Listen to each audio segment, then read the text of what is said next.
All right, so good morning, everyone, or good afternoon in case you are joining from Europe or Africa.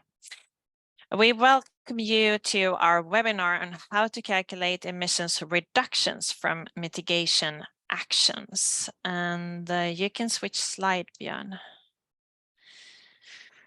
Just a few hygiene logistics checks before we start. Feel free to add your name of the city or organization you're representing. Keep yourself muted, and do note that we offer interpretation into Spanish or English, depending on what language you prefer. You click on the globe that you should have in the menu list, or ask someone in the chat if you don't know how to do that. And please use the chat throughout the webinar to exchange among yourselves, ask questions or similar. Let's go. Today presenting, my name is Victoria Olausson, part of the global coordination team here at WWF's One Planet City Challenge. And I will just do a brief introduction, then I will hand over to Björn Sigurdson, who is a senior expert on all things climate mitigation and an advisor to our team, also representing Sustainable Advantage. And we are very happy to have a city guest with us today, Carol Owen from Peñalolén in Chile, and she will be presenting in Spanish.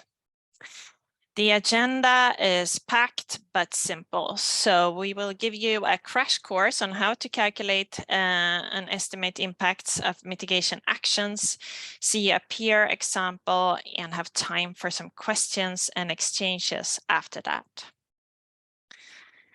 But first, I wanted to take a second to introduce you to the One Planet City Challenge. This webinar series has been designed exclusively for our participants, and we're really happy to see so many here today. We are now opening up the challenge for new admissions, and that also means that if you were a part of the last round of the challenge, you now need to report again to the CDP eClay platform and click to join the initiative in there. You can always connect with your national office if you don't know how to do that. What we want to do with the challenge here at WWF is to democratize global scientific results, for example, from the latest IPCC report.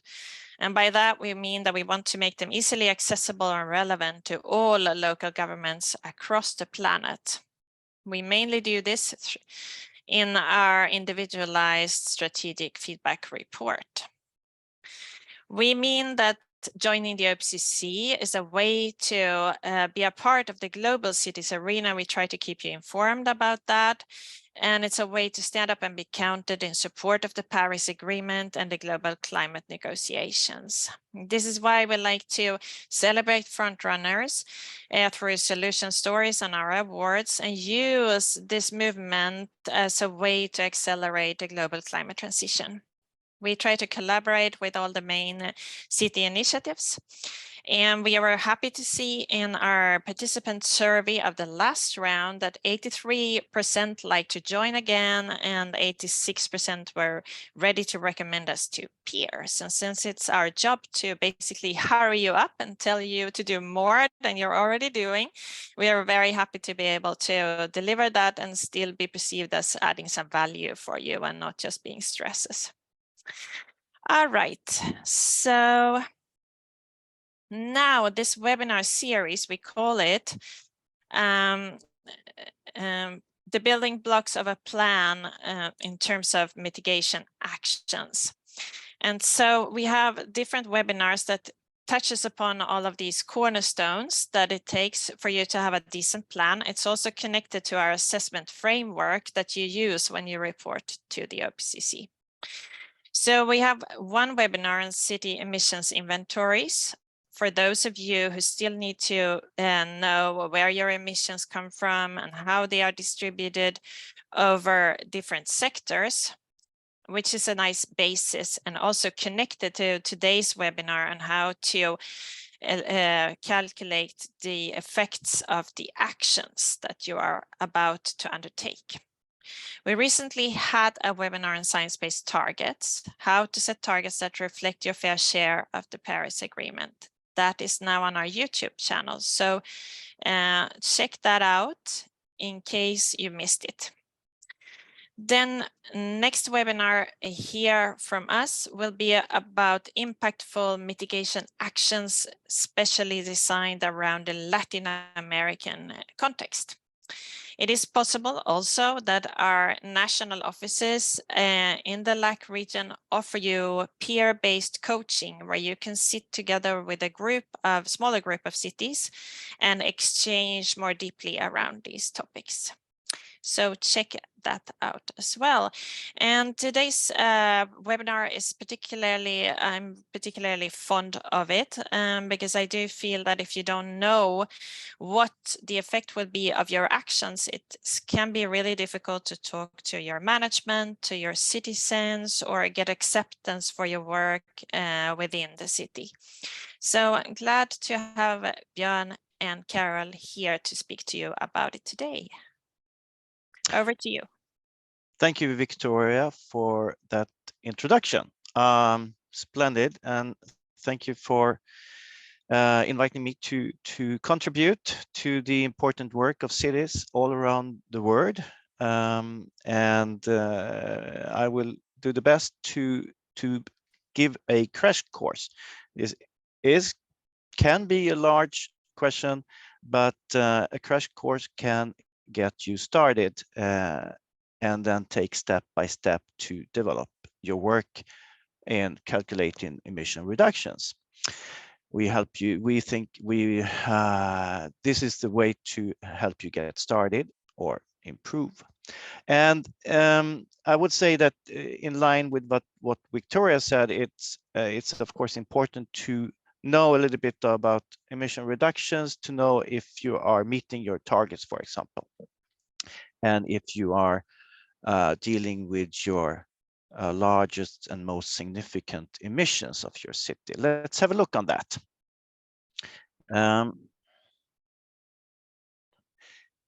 So you see the wheel and the cornerstones for a systematic work in the upper right corner. And when do you do the calculation actually? Well, I think that you will do that in order to evaluate and consider what actions you want to do and what actions you want to focus on. You can do many actions, but what are most impactful? And try to work with these actions. So you build your mitigation plan with the actions that you calculate in order to see if you can meet your climate mitigation target, or how far you will get to your target and what more you need to do. Then, of course, you want to present your chosen actions and tell people about, yes, we think that this will be the impact of our actions. And summarize all the actions that you have calculated to show that if this is how far this is helping you towards your targets, your climate mitigation targets. Then you want, of course, to follow up the action plan and evaluate further actions. Should we continue? Should we do something more, something else? And of course, you want to report your emission reductions when reporting actions to the One Planet City Challenge on the CDP eClay track. So summarizing, calculate emissions actions when building your strategy, when and choosing and building your strategy plan, and then when you are implementing your mitigation action plan, and then evaluating to take the next step. The questions in the CDP eClay track is question 9.1, and we encourage you to report your most significant mitigation actions that you are doing or planning to do. All right, so this is the basic.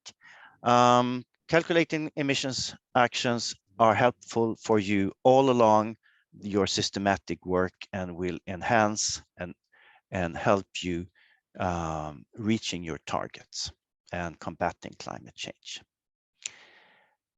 Well, next time. So what we'll go through here is a little bit, we can recommend a global standard that you can use. Let's have a look on different actions. We'll give you a basic method. We'll talk about, of course, main concern is greenhouse gas emissions, but we will also talk about and see what other impacts are there that we should consider.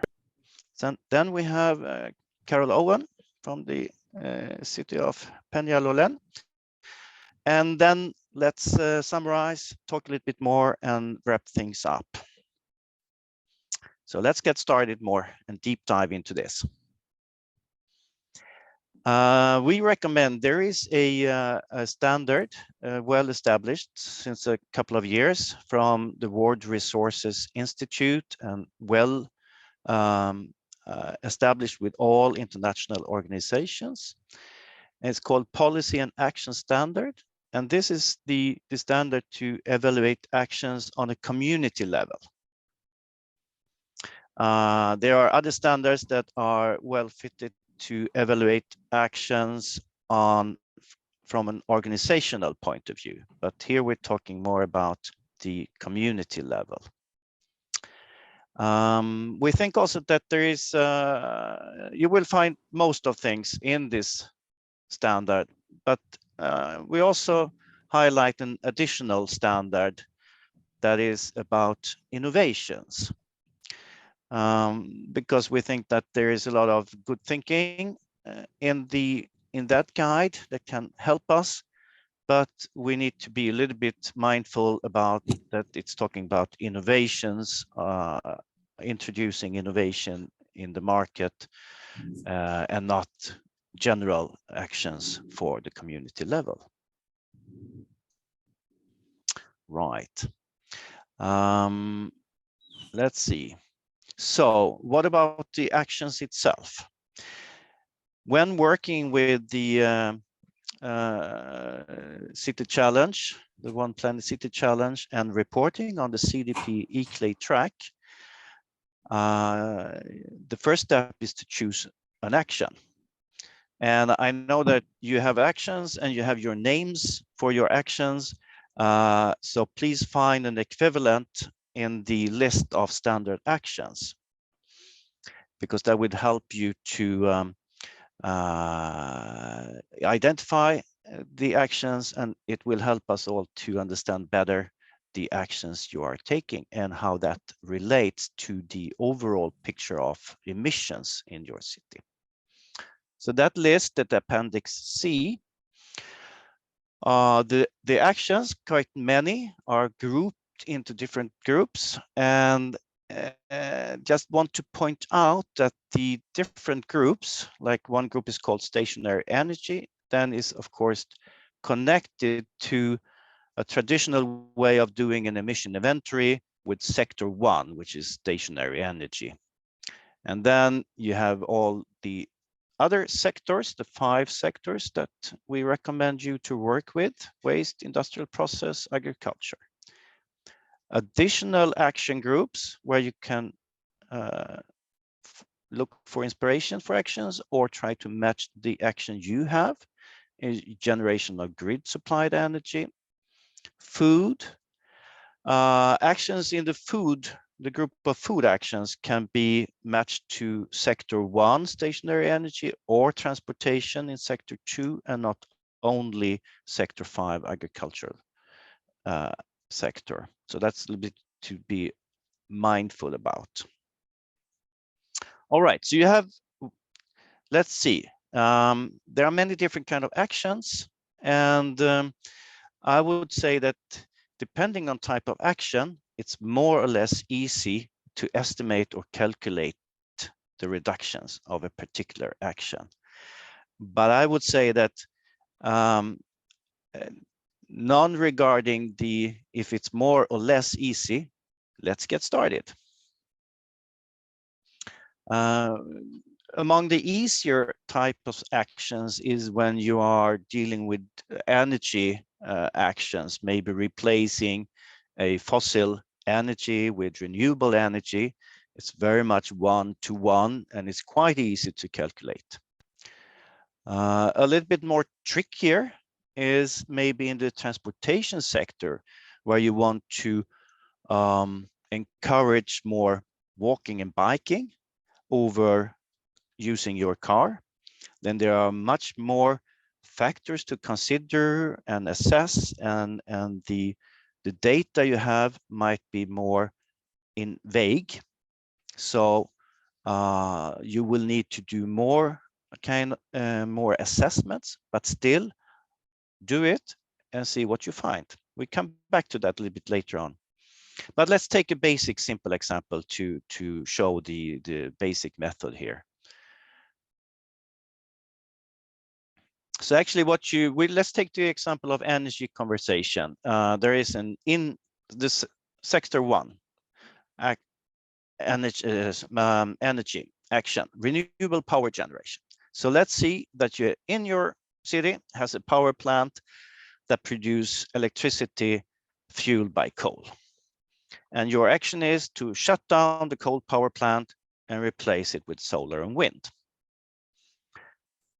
So, and you then get the electricity from solar and wind after your intervention, after your action. To estimate the impact, you will take the situation before, the situation after, and see what is the difference in emissions from before and after, and that is your impact of your action. There is also other kind of impacts. I will shortly go through them, but first a little bit more about what to think about when deciding what is the impact in terms of greenhouse gas emission reductions. I have a small table here. First of all, there is the first column is direct emissions in the city, like transportation, for example. Then there is the grid energy production and the grid energy use itself. That's usually in scope 2. And then scope 3, that is emissions indirect emissions out of city.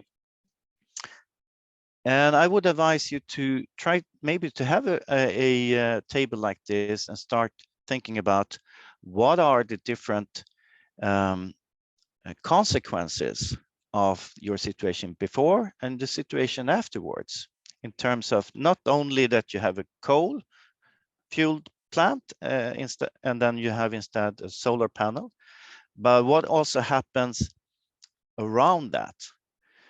Well, presumably you will have less city transport. There's more transportation of coal than the maintenance that it is needed for the solar panels. So that's an additional extra decrease of emissions. But then be mindful also what happens before. Coal mining is a dirty business, but also to produce solar panels, you need to mine for rare metals, and you also have a production which costs energy. So it's good to have the whole picture. And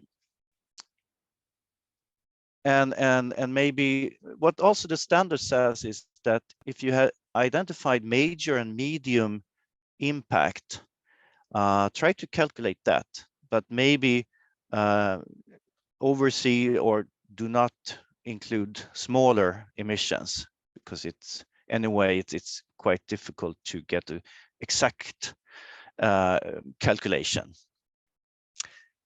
So that is carbon dioxide and greenhouse gas emissions. What to think about other impacts? There is a number of different impacts. One is the system impact. What will happen in the overall picture? More solar panels, maybe you have a new industry and more people working in that, that could be something positive. The long-term impact, you could say. Then you have be mindful about rebounds. For example, I know that in my country, in Sweden, LED lights is very good because it lowered the energy use, but it's so cheap that people buy a lot of LED lights.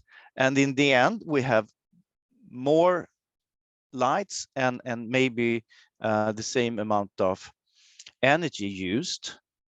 So be mindful about that, what can happen, and take counter measures to counter the rebound impact that you can think of.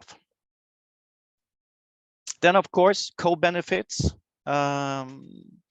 Shutting down the coal plant, you will have better air quality. That's a good thing. On the other hand, you maybe have a conflict of interest with wind turbines giving a negative visual and hearing impact, for example. So all this is good to take down in notes and think of, and when you're evaluating your actions and trying to account for the impact.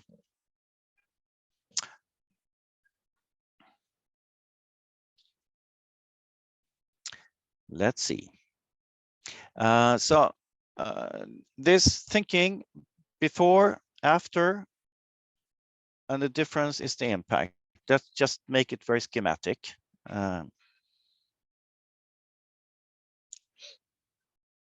Like this, before minus after equals impact.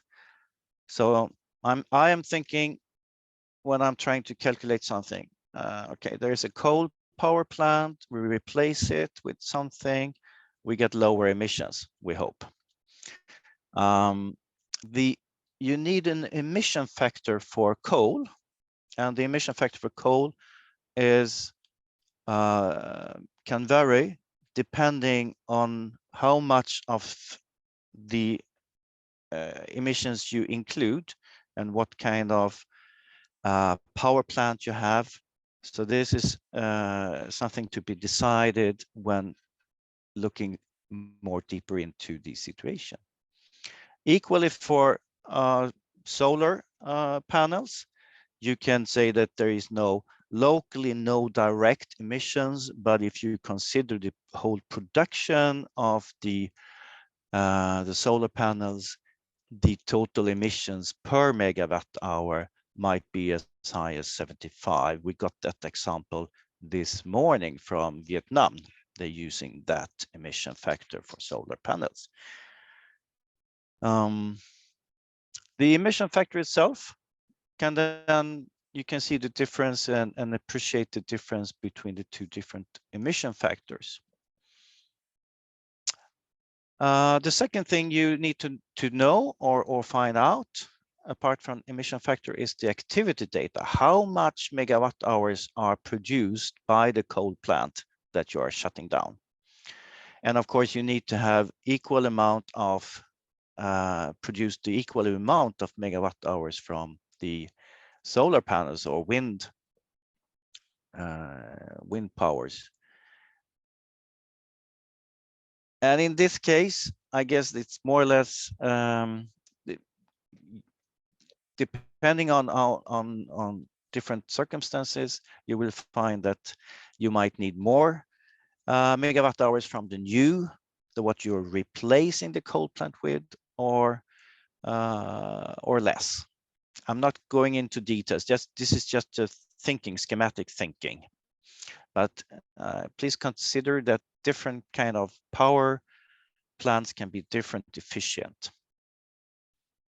Finally, you take the emission factor times activity data, and you get the emissions from before, when the situation you have, and then you will want to know the emissions from after you have replaced the coal plant. You take the same emission factor for solar, wind, times activity data, and you get the emissions in the new situation.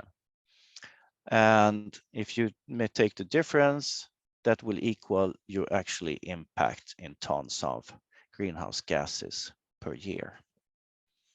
So when you're done this basic thing, think again about rebound impact, co-benefits, and conflict of interest and other impacts.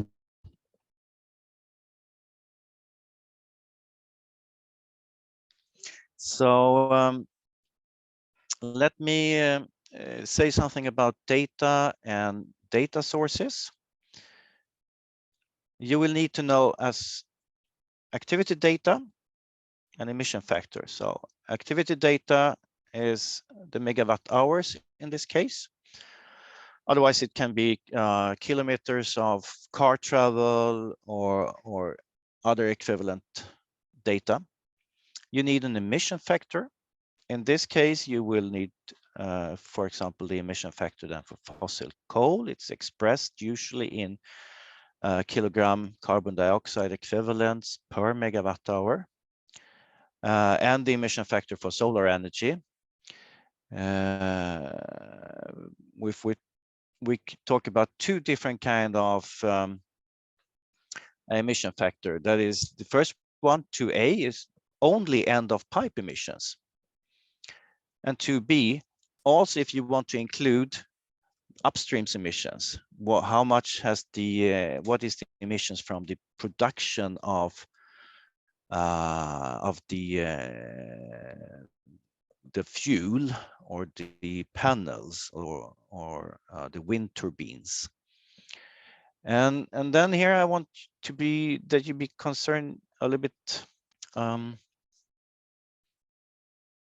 that if you consider upstream's emissions from your energy production, grid energy, for example, you will also need to consider the same kind of emissions when you do your emission inventory, so that you can match and have the same kind of boundaries, so that you are dealing with the same kind of emissions, both in your emission inventory, in your climate target, and calculating actions reductions.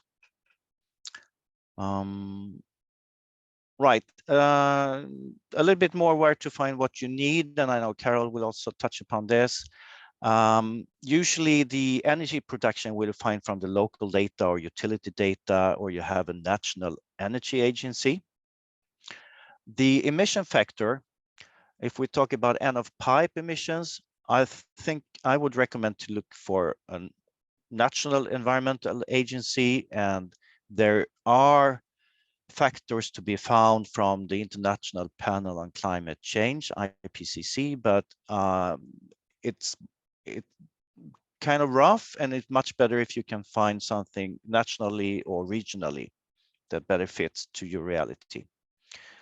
If we're talking about upstream's emissions, also even here, even more than you will be go to national or regional sources to find that. Now, well, crash course. And now I invite Carol Owen from the municipality of Peñalolén to tell us all about your experiences, what you have done. Please, Carol. Muchas gracias, Björn. Muy interesante. Thank you very much for this presentation. I was actually taking a lot of notes because we are going to apply many of these recommendations. Thank you very much for the invitation. Let's move to the next slide, please.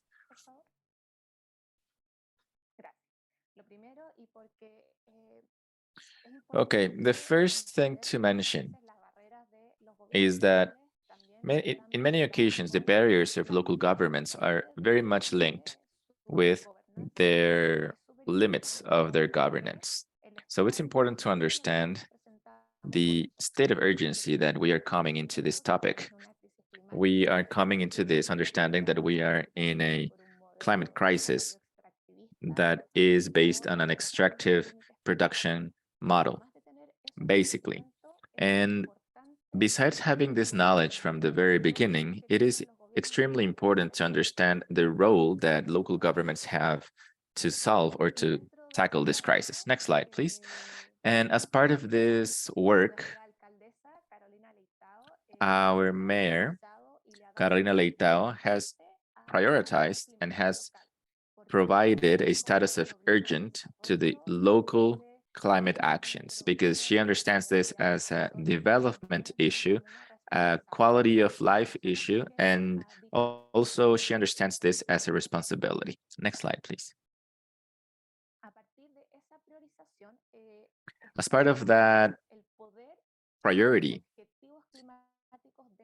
climate objectives have been set in this region. In our case, just as an example, our objectives are very much linked to international commitments and standards, such as the Mayor World Meeting, the IPCC, and also regulated by local normativity and linked to other aspirations to contribute to the solution at a local and national level.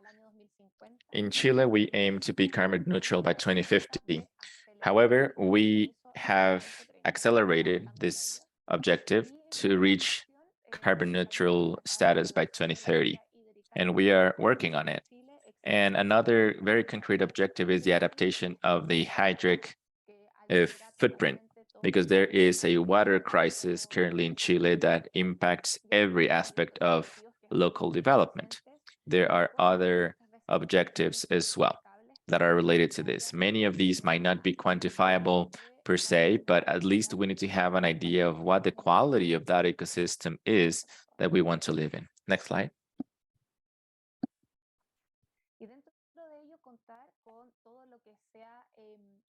As part of this effort, we need to have a work plan, which is extremely crucial. In Peñalolén, we have an environmental policy, and in order to implement it, there is a specific work team that is actually aiming to have a timeline for the various actions. Without that, it would be impossible to actually implement actions that might contribute to this type of work. Next slide.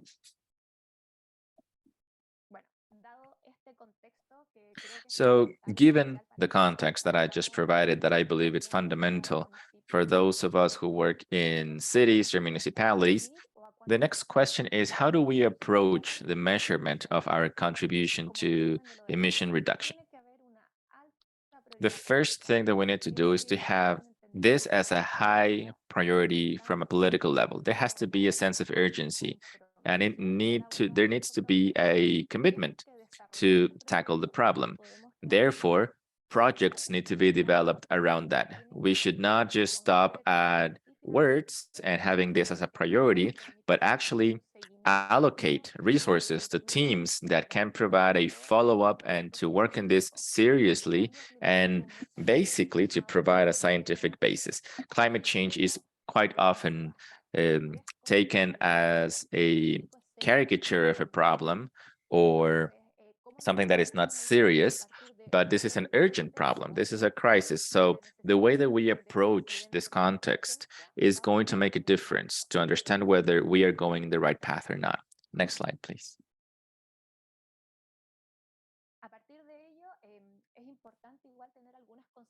There are various considerations to have in mind because the process of quantifying carbon reduction is actually quite frustrating. So it is very important to generate mechanisms that allow us to bulletproof, in a way, our mechanisms. The first thing to do is to have an order and record of all of our estimations. There needs to be a nature of transparency and traceability of all of our reports. That is a super important factor. It should not only depend on the people that are actually carrying out these reports, but there needs to be a follow-up, a traceability of how that estimation was achieved. Another fundamental piece is to have official data sources that are reliable and trustworthy. It is very important to have real data that is the basis for our decision making, so that this can provide credibility to the work that we're doing. In the same line, the premises that we are going to use, because we are going to, at the end, create premises, because there's very little data at local levels sometimes. There is always more data at the city or national level, but when we are talking about local municipalities, the territorial information is quite scarce. So we will have to create or start from some premises. The important point here is that these premises are actually well founded and objective, so that we can, coming back to the first point, we can trace back all of our decisions. Basically, what we need to do is to argue these premises that it's not easily questionable, and it's not only for the benefit of saying I can contribute with this and that's it, with no further data behind that. Another point is that we need to adapt this to the reality of the territory. First, we need to identify the needs. Why do we want to identify those needs? Why do we want to work on that? So we need to link the quantification to the actual need. And then we need to understand that since the realities are different, there will be a lot of imperfection throughout the process, but imperfection cannot be a roadblock to quantification. As Björn was saying in the previous presentation, it doesn't matter how easy or difficult it is, we need to start. It would always be improvable. It will always be imperfect at the beginning. So we need to get started. We need to break the ice, and coming out of this cloudy environment of not having an idea, but just start working on it. The next point is that we should be in a permanent review system. We should not fall in love with our solutions. We need to be open to error and be committed to continuous improvement.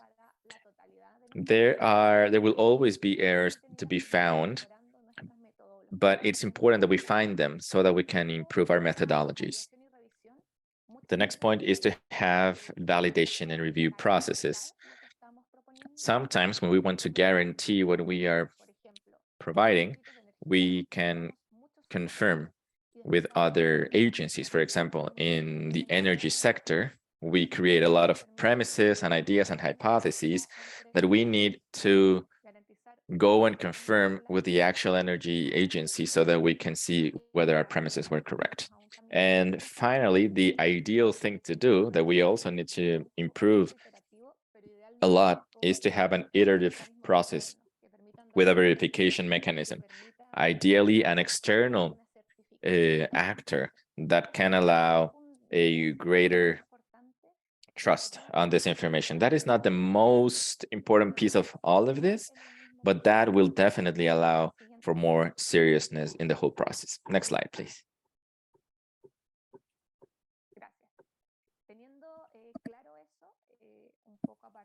Okay, so having understood all of that based on our experience in terms of what we have been able to quantify, we identified 3 stages that are very important when we face this type of situation. Because let's say that, okay, I want to quantify. How do I do that? So very much in line with what Björn just presented, the first thing to do is to identify projects per mitigation area. So I will start to group the ones that I have in energy, what we have in waste, for example. And this is something to be done beyond the environmental unit. If I know that I can have panels, projects, or I can have a LED bulbs, I need to start linking with all of the other areas of the institution that could contribute. We have been quite surprised during this process, just to provide an example, that in the area of sports, for example, that they have the administration of certain gyms, they have a lot to contribute because they work with clean energies. So this type of analysis has to be cross-cutting in the territory. When I talk about another example, you will realize that these solutions are territorial. Point number 2 is to collect all of the useful information that is linked to that project. Everything that is related to emissions need to be quantified. As Björn presented in his crash course, it is important to understand what the activity is times the equivalent emission factor. And that will give me the equivalent CO2. And then step number 3 comes in, which is the CO2 equivalent CO2 conversion. Can you all hear me? Because I think some people told me that my microphone was having some issues, but okay, you can hear me. Perfect. Okay, so in this work, it is very important for the emission factor to include that step to the CO2 equivalent, because otherwise we need to factor that with the emissions factor. Okay, we have identified 4 areas that we are currently working in this improvement, constant improvement process, which is waste, biodiversity, energy, and education. We still have to work on mobility. We still have to add other areas, but these are the ones that we have made particularly good progress. So let's move on to the next slide, please.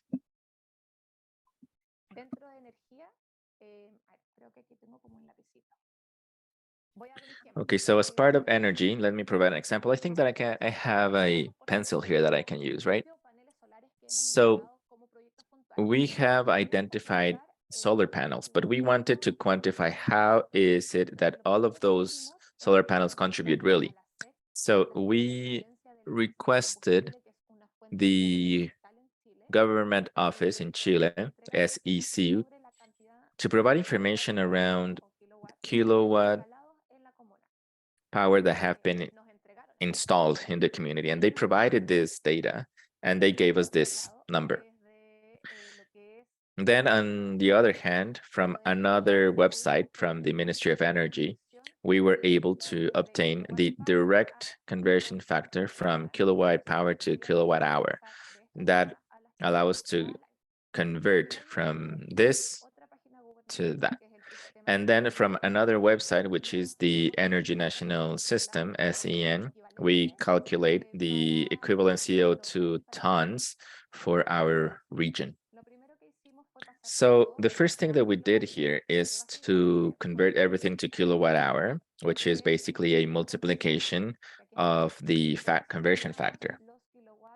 And with that, we were able to get the kilowatt hour per year. And then we convert that to megawatts because we work in megawatts mostly, just to simplify the numbers and to work with smaller numbers, really. And then this megawatts, and also the emission factor was in megawatts. That's why we converted to megawatts also. So when we do that, we have the CO2 equivalent tons per year. And finally, this figure that comes out from the installation of solar panels, we need to subtract the emissions that are generated by the production processes of solar panels. This is something that we're still working on, which is what Björn presented in his presentation. So it is very important to understand that mitigation measures also have an emission footprint, and that needs to be factored in. We need to make sure that the solution, apparent solution, is not more pollutant than the cost that we thought. Next slide, please.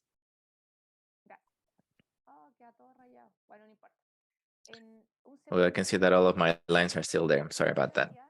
Now, in terms of biodiversity, we are a community that has natural areas in our region. We have forests in Peñalolén and native forests. So we wanted to understand how much carbon was captured by our forest. So using Google Earth, we calculated the native forest hectares that we currently have, and it was 1,500 hectares. Now, in Chile, as per our native forest legislation, for this part of the country to be considered forest, there needs to be a coverage over 10%. So what we did there is to use again the satellite image, cross it, or compare it with the satellite data that we had, and we created a coverage factor, which is, we noticed that 60% of these 1,500 hectares meets the standard that the government has set around native forests, and then we multiply that to the conversion factor. If this was methane, we would have to multiply it for another value. Here we have a 1-to-1 ratio. So based on this analysis, with the support of the Chilean University, we got that the specific conversion factor for that area is that every hectare of native forest captures 6 tons of CO2 a year. So basically it was from there a simple multiplication of 1,500 or times the conversion factor. We have 900 hectares of native forest.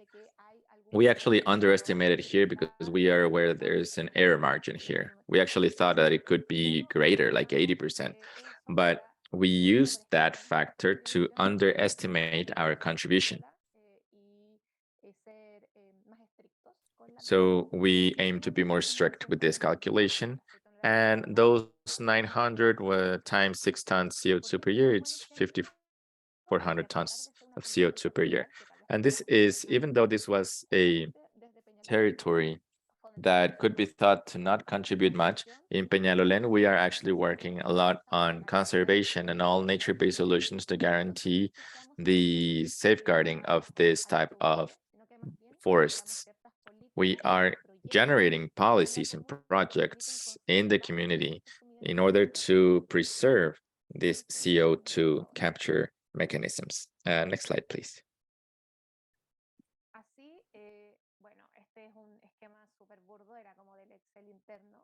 Okay, this is just a screenshot of our internal Excel file, but this is basically to show that you can start having units per area.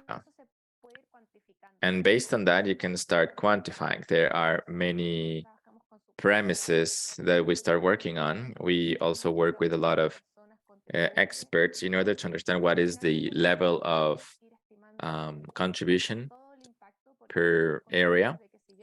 We aim to calculate much of this impact because we are aware that many of these things cannot be precisely quantified, but this is also something that will definitely lead towards a new paradigm where the climate crisis is understood as a question or critique to the current system. And based on that, we received this number that we are aiming to polish and continue working on. Next slide.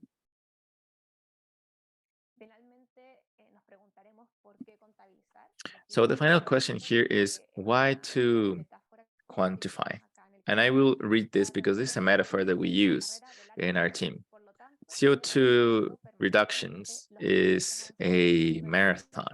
Therefore, we need to continuously and permanently monitor the kilometers that you have been running. And this is the only way to improve your rhythm, your pace, and focus on the goal. So this means that the only way to know whether I'm doing in the right direction is just measuring it.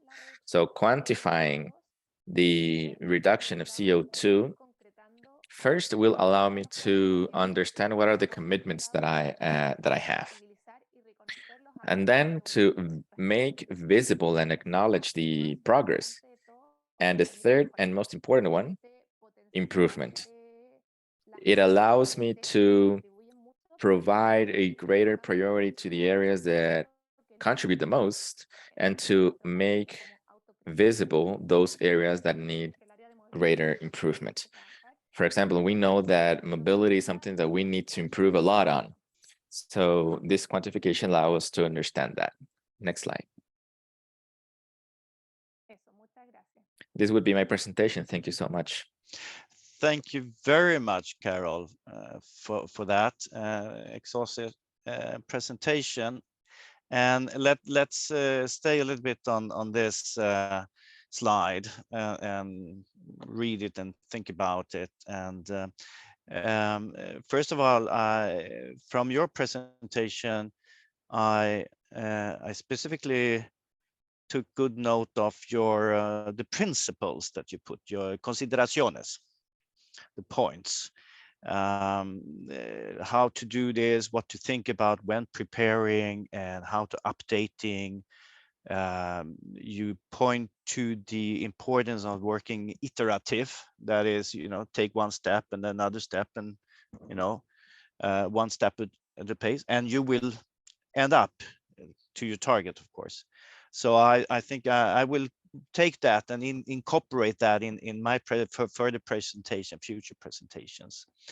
And I think I really also like what you point out, that with the imperfection, it's all right, it's fine with imperfection. We are dealing with imperfection. This is not an exact science, calculating actions, emission reductions. And so we should not let the best be the enemy of the good thing, right? Victoria, what are you thinking about on Carol's presentation?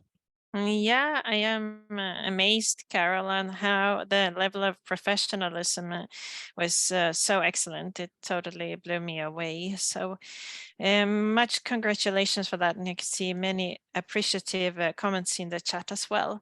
I was wondering if you could say a few words on what your solid work has meant when it comes to contacts with your various parties like citizens or management or funders. Has it helped that you have this solid basis to get greater recognition and understanding for your work? If you could say something.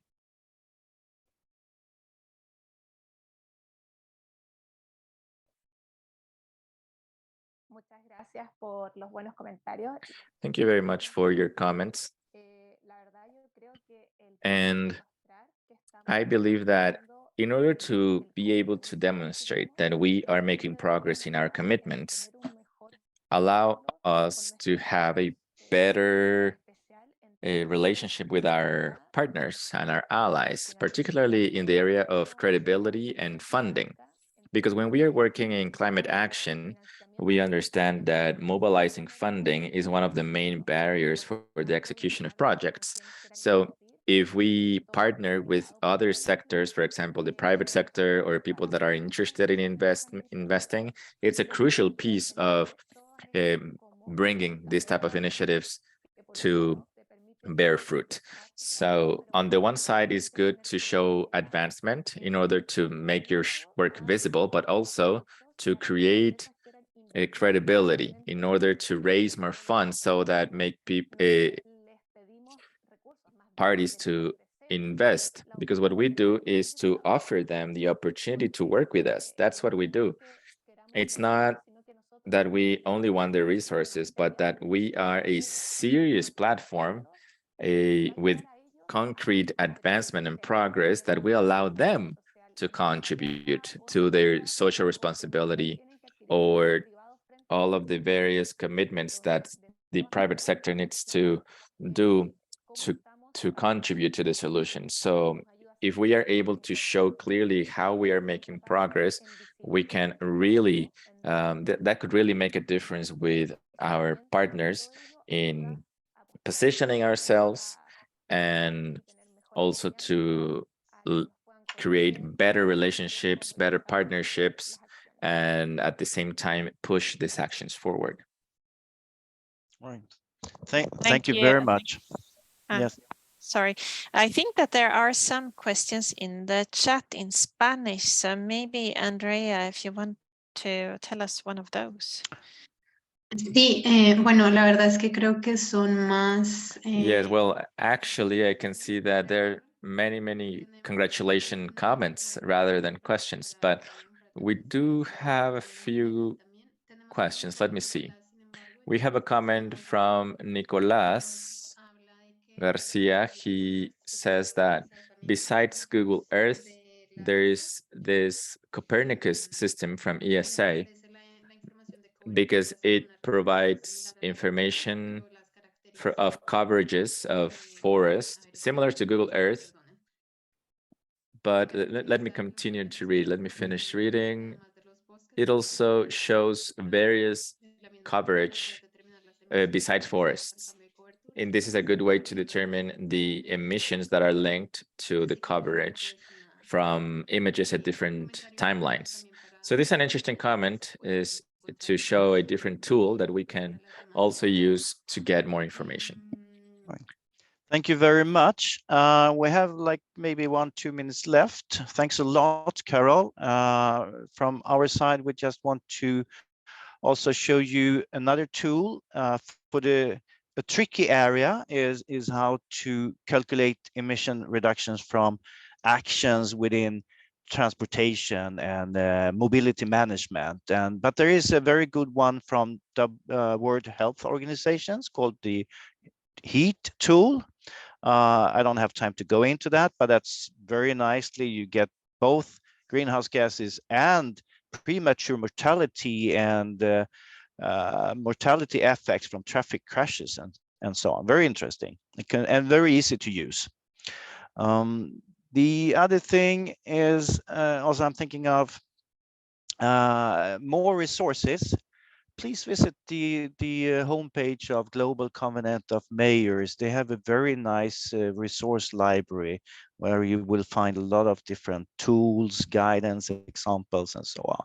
So that's very as Carol said, also cooperate within your city, your departments and local stakeholders go together. And let's jump that. And so to summarize, very nicely, you summarized all your actions so that you know how far will you get towards your target, how much lower will you get. If there were time, I would have spoken about think twice, don't double count. But for now, as we're running out of time, just do it. And good luck to you all.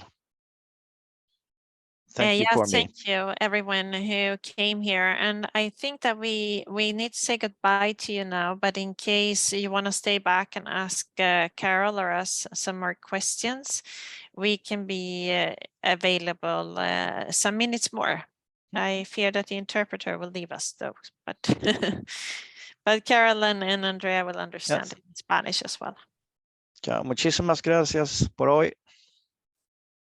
Que le vaya bien. No sé en qué, I don't know in what language to speak, but we have, tenemos una pregunta.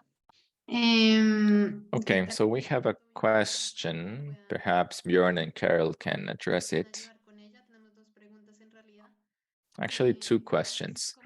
The first one is how to include education to the calculation of reductions of emission reduction. So let's start with that one, and then I'll ask the second one. Maybe you have an example, Carol? Sí, bueno, sí, no hay problema. Hemos intentado avanzar en esa área, pero es bastante complejo. Yes, we have tried to go into that area. This is not an exact science, as Björn was saying, but what we have done is first trying to understand what are the areas that we are contributing in. For example, when we talk about education, this needs to be very much linked to very concrete initiatives. For example, in Peñalolén, we were aiming to provide sustainable energy to homes. So for example, different behaviors or trying to use LED bulbs and all of this. And the way that we provided this type of information is not only by delivering kits, but also providing educational materials. So we estimated what would happen if all of the people that we are giving this information, if they change their behavior. This would give us this emission reduction number. But if only 10% did this, this is the percentage of emission reduction. And if only 1% would do that, this is a change that we do. So that was the type of education that we were trying to provide. So we were creating the premise that we can contribute with our own behavior in the community, and this was linked to other activities. For example, the energy kits, but also with education materials and follow-up. And after that, many of the possibilities of this project was linked to people that were doing that, taking those actions. There was a survey done. And the barrier here is that this is self-reported, right? We have to trust people, what they tell us, which there is no other way to verify that they're actually doing that. So that's why this is a very, let's say, underestimated figure that we also factor in. And it's a vote of confidence to the people as well, because this is built by means of all of the people involved. And this is part of the environmental education, because we also want to make it visible that people contribute to that, and people can contribute to this, even though the value might be marginal. The message here is that the actions that need to be taken need not be only from the big companies, but also from our daily lives. This is a manifestation of principles to include the community. All right, yeah. Thank you very much. It's difficult, but here that was a very concrete example. I think that was very nicely put. So any kind of action can be calculated if you do proper assessments and a logical chain of causality, and you will have an estimate at least that you can work with. Of course, this kind of action is different in the way that you need to repeat the action to maintain the impact, in comparison to an action where you exchange some fossil energy with new renewable energy. The change is more or less permanent. So that's one thing to consider, maybe. Thank you. Was there another question, Andrea? Muchas gracias, Björn. Sí, hay otra pregunta que se encuentra en inglés. Yes, there is another question. Let me read it in English. Can we somehow add time in the calculations? For instance, it might take us 5 years to change a coal plant for wind and solar. Mm-hmm. So today we won't see an important reduction, but at the end it will emit less CO2 equivalents. How could we reflect that progressive change in the calculation? I think one way is to connect your actions to your target, your mitigation target. So if you have a target by 2030, you calculate the actions and see how the actions contribute towards the target by 2030.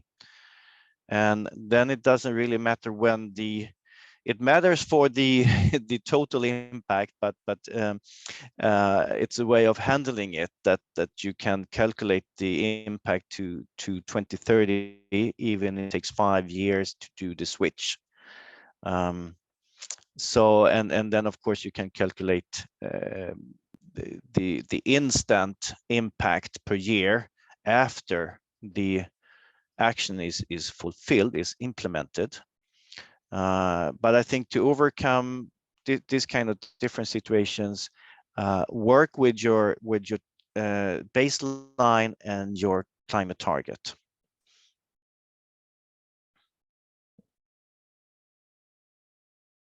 Ok, muchas gracias, Björn. Hay otro comentario. Thank you very much, Bjorn. We have another comment here for Carol. This is from Elizabeth. Elizabeth asks if you could share some documents that have been published that have helped you to establish methodologies.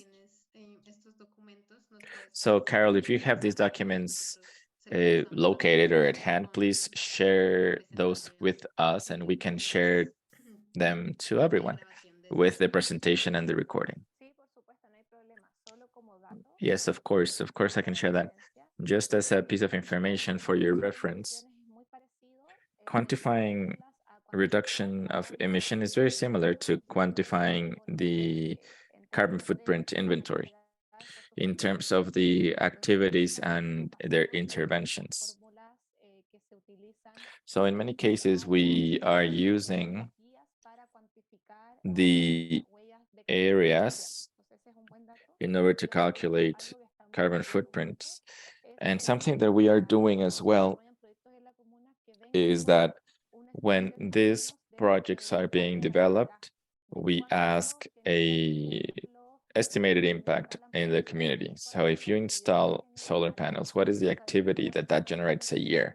So that we can continue multiplying that times the emissions factor. So that's another action to consider. Thank you very much.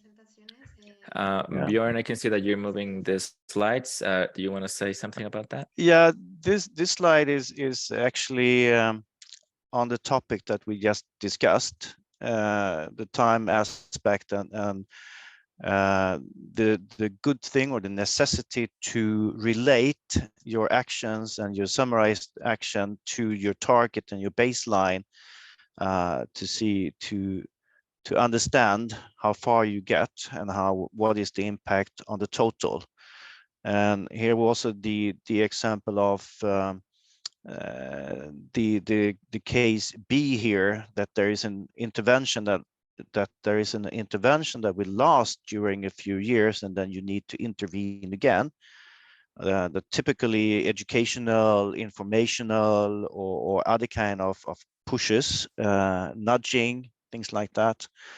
You need to do over and over again, and you should consider that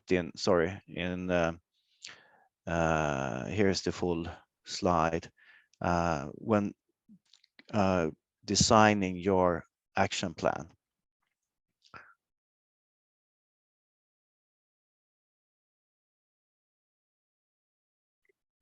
Ok, muchas gracias por esto, Björn. Tenemos un par de... Great, thank you very much, Bjorn. Next question. How often is it advisable to give follow-up and to update our calculations?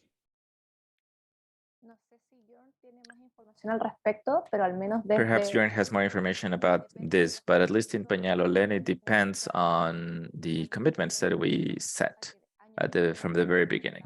So at least for us, we update and report every year.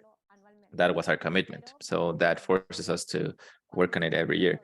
But when you create a methodology, after that, it's easier to do a recalculation and an estimation.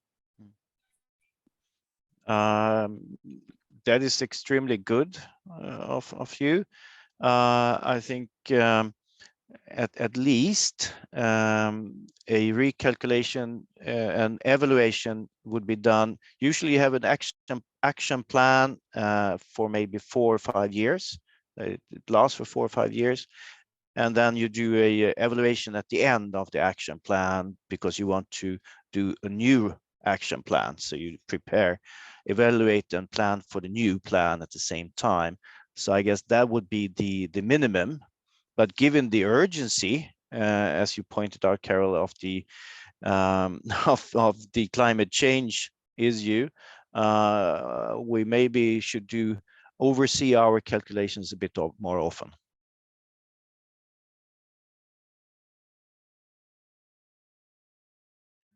Yeah. Genial, muchas gracias, Björn.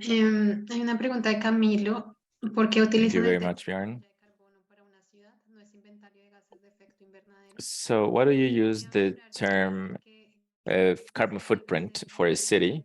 Wouldn't it be better to use inventory of greenhouse gas emissions? Yeah, I would say that, yeah, at the end of the day, we are trying to calculate the emissions coming from that. Perhaps the terminology, it's not precise, but maybe Carl or Björn, would you like to add to that? Yeah, I mean, very simplified is that when you do an inventory, you convert everything to equivalent carbon. So the greenhouse gas emissions, you have various other types of gases, but we convert everything to CO2e so that we can have everything in the same basket. So that's why it is incorrectly called a carbon footprint. It should be called carbon equivalent footprint, perhaps, but that's the reason why. Everything is converted to CO2 in order to be able to add and subtract so that we know that we are working with the same things. Right. I would say also that carbon footprint is a good concept that can be used when communicating with citizens and people in general and so on. And we'll give you a very quick and a quick way to explain complicated things. Working professionally in this area as climate strategists or policy officers, you would rather work with the term emission inventory, and in order to have a better overview of what are the emissions you have for different sectors, so that you can work more systematically to match the different sectors and the scope with actions. And in the webinar on the 21st of June, there will be a explanation and a crash course on how to do an emission inventory. Yes, please. Thank you. Muchas gracias a ambos. Bueno, aquí las ciudades están. Thank you very much. Many cities are extremely interested in this issue, so that's fascinating. Anyways, we have another comment, another question.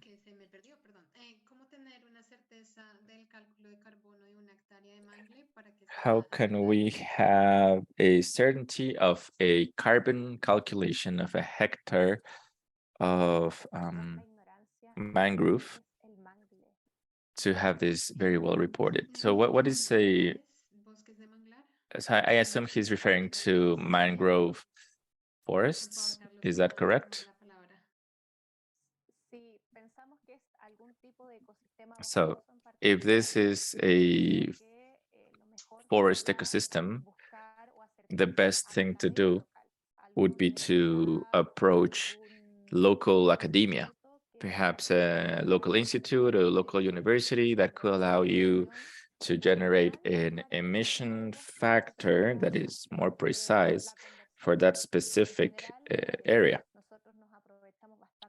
In general, we use the universities a lot with students on their postgraduate degrees or researching some specific issues. They provide this information to us, which at the end of the day is extremely useful. Because that is possible. You can calculate how much a specific type of forest captures. So that's a study that could be done by the academia. So that would be my advice. Yes, splendid. And I think this is a new area also. We are quite used to calculate actions in the energy sector, but we need to learn how to calculate carbon sequestrations and how do you say it? Carbon sinks, natural carbon sinks. We need to learn more about how to do that, because it also has a lot of co-benefits to support the ecosystems, of course. Is there another question, Andrea? Or should we round off? Very Yes. interesting. Many people are still here. We are very thankful for the big interest. Yeah, definitely. Yes, Andrea and I were debating a little bit in the chat. We think that in order to be careful and mindful of everyone's time, including the interpreter and Carol, we thought that maybe it's best to close the webinar now, but we were very happy everyone stayed back because it's exactly these type of exchanges that we like to have with you guys. So don't forget to rejoin the OPCC now, and also get in touch with your national office or with us here in the Sweden core team to find out about opportunities for group-based coaching where you can exchange in smaller groups with your peers and deepen your knowledge into these topics a little bit further. Thank you so much, everyone.